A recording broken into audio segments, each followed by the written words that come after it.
Top quality और consistent performance के लिए सिर्फ सिल्वर पंप नाम याद रखना. ಡಾಕ್ಟರ್ ರಂಗನಾಥ್ ಡಾಕ್ಟರ್ ಬಾಲಕೃಷ್ಣ ಅಂದ್ರೆ ಗೊತ್ತಾಯ್ತಲ್ಲ, ಅವರಿಬ್ರು ಬಿಟ್ಟು ಮಿಕ್ತವರೆಲ್ಲ ಇದ್ದಾರೆ. 224 ಜನನೂ ಇರ್ಬೋದೇನೋ ಪಾಪ ಅಲ್ಲಿ. ಅವರಿಬ್ರು ಇವ್ರು ನೋಡ್ಕೊಳಕ್ಕೆ ಇಬ್ರು ಡಾಕ್ಟರ್ ಅಲ್ವಾ, ಸ್ವಲ್ಪ ಇಬ್ರು ಡಾಕ್ಟರ್ ಅಲ್ವಾ, ಹುಷಾರಾಗಿರ್ಲಿ. ಇಬ್ರು ಡಾಕ್ಟರ್ ಅಲ್ವಾ, ಹುಷಾರಾಗಿರ್ಲಿ. Okay, thank you. ಈಗ ಯಾರ್ಯಾರು ಈ ಕೃತ್ಯಕ್ಕೆ ಬಲಿಯಾಗಿದ್ದಾರೆ ಒಂದು ಭಾಗ, ಯಾರ್ಯಾರು ಈ ಕೃತ್ಯನ ಮಾಡಿಸ್ತಾ ಇದ್ದಾರೆ, ಈ ಬಲೆನ ಬೀಸ್ತಾ ಇದ್ದಾರೆ, ಇದ್ರ ಹಿಂದೆಗಡೆ ಒಂದು ಫ್ಯಾಕ್ಟ್ರಿನೇ ತೆರೆದಿದ್ದಾರೆ ಅಂತೇಳಿ ನಾವ್ಯಾರು ಹೇಳಬೇಕಿಲ್ಲ, ಕಾಂಗ್ರೆಸ್ನವರು ಹೇಳಾಗಿದೆ.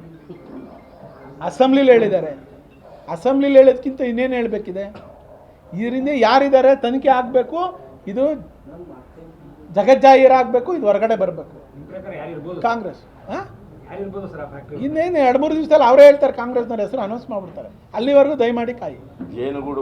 ಅಲ್ಲಿ ಕೈ ಸುಮಾರು 48 ಜನ ಅಂತ ಅಂದವ್ರೆ. ಎಷ್ಟು ಜನ ಅವರು? ಸುಮಾರು 48 ಜನ ಅವರೇ.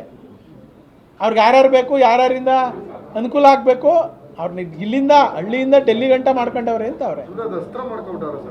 ಅಸ್ತ್ರನೇ ಅವರೇ ಹೇಳೋರಲ್ಲಪ್ಪ, ಅವರೇ ಮನೆಯೆಲ್ಲ ಹೇಳಿದ್ರಲ್ಲ, ನನ್ನ ತಮ್ಮ DK ಸುರೇಶ್ ಅವ್ರನ್ನ ಸೋಲಿಸಿರ್ತಕ್ಕಂಥವ್ರಿಗೆ ಲೆಕ್ಕ ಚಿತ್ತು ಮಾಡ್ತಾ ಇದ್ದೀನಿ ಅಂತ ಹೇಳೋರಲ್ವಾ. ಒಂದು ಯೋಗೇಶ್ ಚಿತ್ತು ಮಾಡಿದ್ದೀನಿ, ಒಂದು ಮುನ್ರತ್ನ ಚಿತ್ತು ಮಾಡಿದ್ದೀನಿ, ಇನ್ಯಾರ್ಯಾರು ಚಿತ್ತು ಮಾಡಬೇಕು ಅಂತ,